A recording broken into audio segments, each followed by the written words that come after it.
The Great Zoo Day Mystery. It was a sunny Saturday morning in early spring when Mrs. Ellington's third grade class gathered outside Willow Creek Elementary School. A yellow school bus, rumbling and slightly too loud, waited to take them to the city zoo. Excitement bubbled in the air like soda fizz. There were 23 kids on the trip, each one equipped with a backpack stuffed with snacks, sketchpads, and way too much sunscreen. Among them were Max, a curious boy who loved solving puzzles; Lena, an artist always ready to draw something amazing; Omar, who knew every animal fact imaginable; Gia, who secretly hoped to see a dragon even though she knew they weren't real. Probably. Eli and Zoe, mischievous twins who had made it their mission to prank at least 3 people before lunch, as the bus pulled into the zoo parking lot. Everyone pressed their faces against the windows. Parrots, peacocks, flamingos. The place looked like a jungle had exploded into civilization. Mrs. Ellington passed out zoo maps and assigned groups. Each group got a clipboard with a checklist of animals to find and a scavenger hunt sheet. Remember, she said, stick with your group, stay respectful of the animals, and meet back here at the fountain by 2:30 sharp. And then they were off. The flamingo fiasco. Max's group started at the flamingo pond. The birds stood on one leg like nature's ballerinas, and Lena immediately began sketching them with her colored pencils. Omar explained that their pink color came from the shrimp they ate. Just as everyone was admiring the scene, a loud splash interrupted the piece.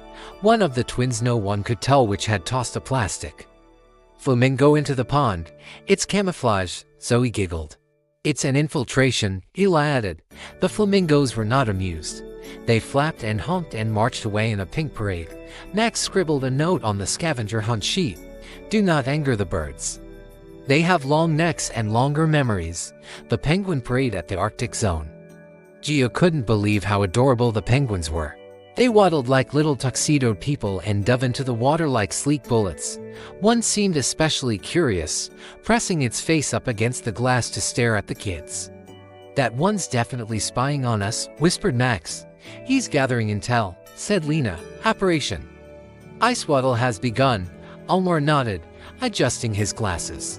The kids started giving each penguin a secret agent named Agent Slippy, Commander Beak, Lady Flaps. Gia was convinced one of them winked at her. Then suddenly, the PA system crackled. Attention! A minor situation has occurred in the reptile house. The zookeepers are handling it. Please avoid that area for now. Everyone turned to look at each other. A minor situation, Max repeated. We have to check it out. The reptile riddle. Despite the warning, the kids couldn't resist sneaking a peek at the reptile house. They didn't go in, but peeked through the windows. Inside, a few zookeepers were whispering, gesturing toward an empty enclosure. A sign next to the glass read, Meet Pascal, our master of camouflage. Can you spot him? Pascal was apparently a chameleon, and he was missing. Max's eyes lit up like Christmas. This is officially a mystery. I bet he's still in there, Lena said. He's just really good at hiding. Nope, said Omar. Chameleons can't turn completely invisible, only blend in. They spent the next 20 minutes peeking around the outside of the building. Eli even pulled out a magnifying glass. He had one just in case, and they examined leaves, tree trunks, benches. Gia stopped. Wait, what if Pascal's watching us?